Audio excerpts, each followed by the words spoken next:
देखो इस क्वेश्चन में क्या गिवन है, the sum of LCM and HCF of two numbers is 536।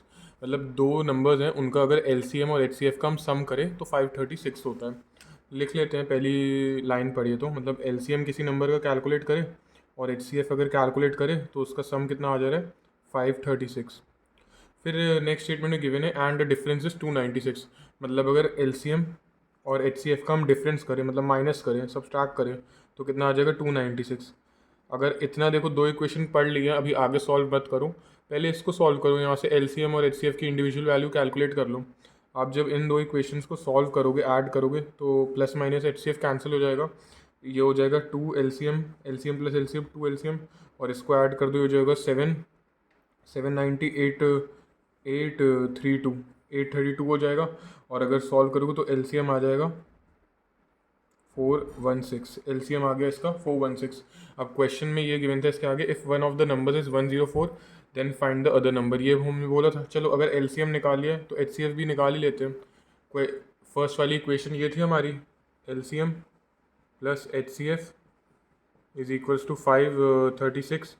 LCM की वैल्यू 416 आ गई, सब्सटीट्यूट कर दो, प्लस HCF 536।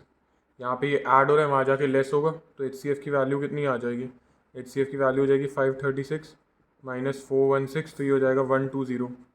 ये आपका HCF आ गया माइनस करके। अब आपको ये कैलकुलेट करना था ना, अगर इसके बाद गिवन था if one of the numbers is 104 find the other number. दो नंबर थे, LCM HCF निकाल लिया उनका, और एक नंबर। अब देखो, एक आपको इसके लिए एक फॉर्मूला पता होना चाहिए, 10th क्लास का फॉर्मूला है वैसे ये, जो देखो CDS के पेपर में आ रहा है। क्या होता है, product of two numbers is equals to HCF into LCM of the numbers. ठीक है।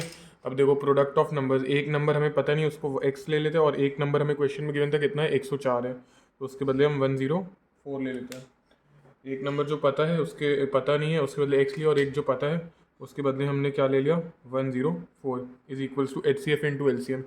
HCF आ गया आपका 120 120, और LCM आ गया आपका 416। x की वैल्यू कैलकुलेट करनी है, सिंपली कैलकुलेट कर दो, x is equals to 120 into 416 upon 104, है ना। इसको आप 104 इसको 4 से कैंसिल आउट कर दोगे, और 120 इंटू 4 आपका आ जाएगा 480। तो x की वैल्यू आ गई 480। मतलब जो नेक्स्ट नंबर है, जो नंबर नहीं पता है, वो कितना हो जाएगा, ऑप्शन बी 480।